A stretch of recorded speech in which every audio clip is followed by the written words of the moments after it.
Welcome back, everybody. This is the Topsoil Podcast. I'm your host today, Trent Stout with Stout Seed in Ainsworth, Iowa. Look me up on Twitter at Seed Junkie, and can also find me on Facebook at Stout Seed. That being said, Mitchell in the last episode posed the question around sustainability and conservation, and maybe my overall thoughts of where we should be headed, or what's the mindset we should have around these topics moving forward. And when it comes to these topics, I think the first thing that we have to address is the difference between, sustainability and economic sustainability. And so that's when I talk about sustainability, I'm typically talking about how can we be more conservation minded and also economically stable. And so the first thought that comes to my mind is vertical integration of enterprises. So how can we vertically integrate enterprises on a farm to become economically sustainable and also have a positive outcome on the environment? And so with that, the introduction of cover crops, the introduction of carbon management to the farm is something that's very important. It's also something I think through direct marketing can be very profitable. And so as you layer multiple different enterprises to hedge profitability, you can sell that story. One of the big questions I always hear when it comes to direct marketing is surrounded around the story and how to tell the story. Well, I think it's important that we recognize a trend with consumerism in America, and that is the overall trend of where is my food coming from. And I think as farmers, we don't do a good enough job at answering that question. So I think there's room for us to explore some labeling to be able to answer that question in a way that builds trust with the consumer, but also helps tear down some of these labels and also some of these institutions that control the marketing in America. So a good example of this would be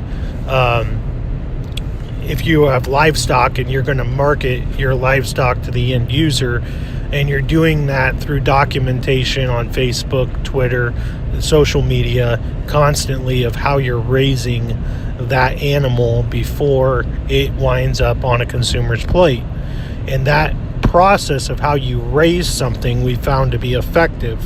That is why the organic label has gained so much traction in America.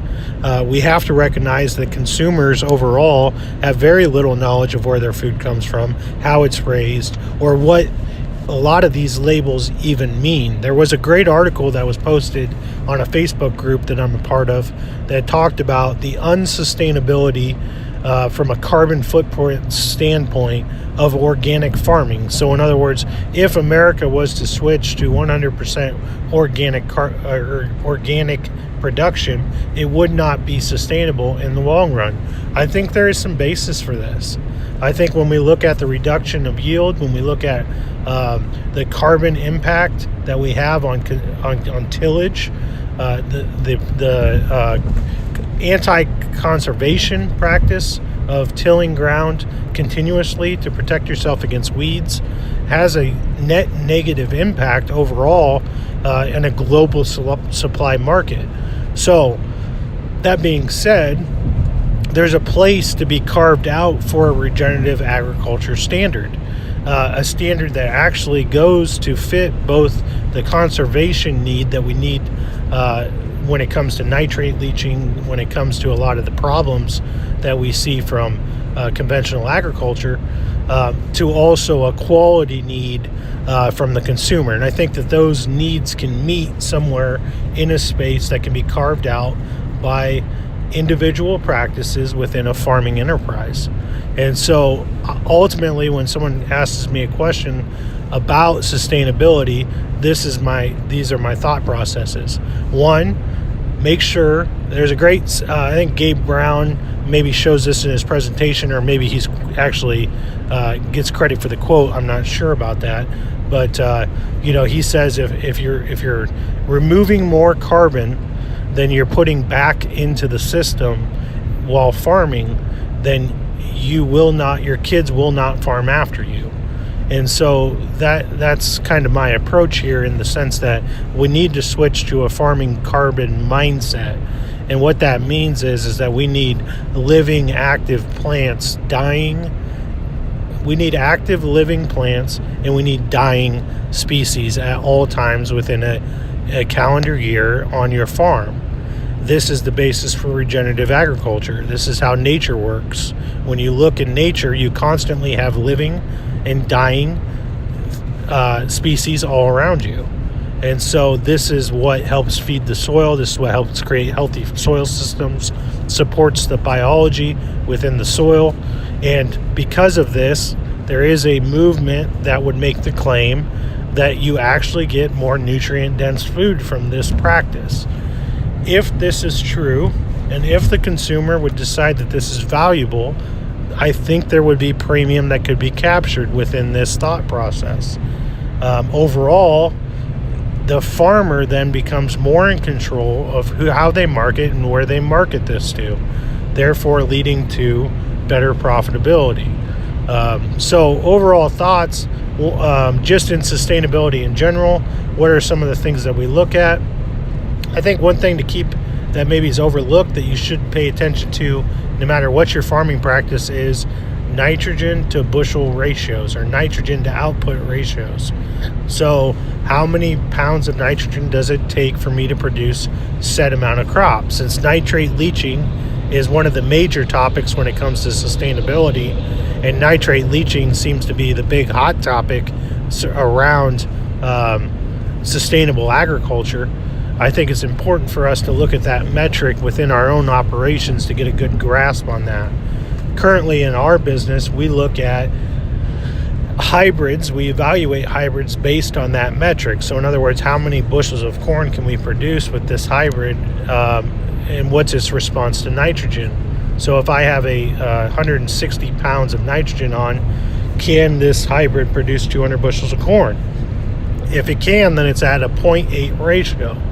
This 0.8 ratio is the basis for how we evaluate everything when it comes to nitrogen bushel ratios. So if it's above a 0.8, we classify that hybrid as a hybrid or a nitrogen hog, or in other words, is not a very efficient user of nitrogen. We tend to shy away from these products as they are not good for the environment, but they're all, as you have to apply more synthetic fertilizers to get the same outputs. But overall, they're less economical, so they don't return to you in dollars at the end of the year as much as they could. We tend to look at hybrids as being good hybrids if they can beat the 0.8 metric.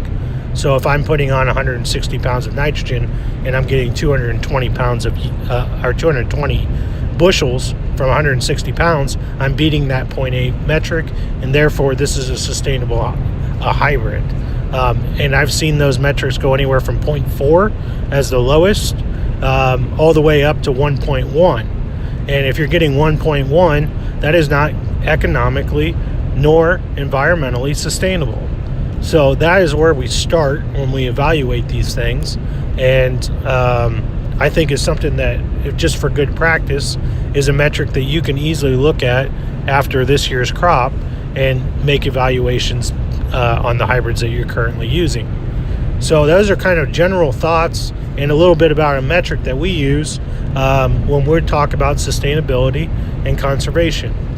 The question that I would like to pose to Mitch, I'm curious on, is I actually just came from a meeting where we talked about 60-inch rows in corn production. There's a lot of benefits that can come from a economically sustainable 60-inch row corn program.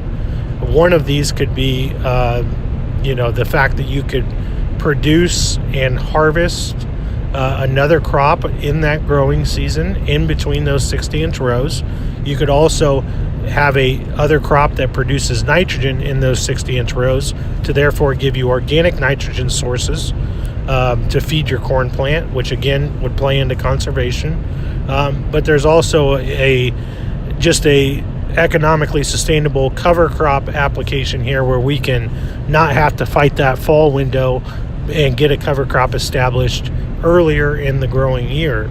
So with that being said, what are the nutrient impacts of a 60-inch row cropping system, in your opinions, good and bad? Mitch, I'd love to hear your feedback on that, as well as if you have any experience with any of your growers that are currently trying to work within that system. Look forward to talking to you. Hit me up if you got any questions. If you would like me to elaborate more on that nitrogen metric that we use, or any other metrics that we find valuable that I maybe haven't shared here within this episode or any other episode. So I appreciate you tuning in. Look forward to talking to you. Everybody have a Merry Christmas, and I hope that this next year is a profitable one for you.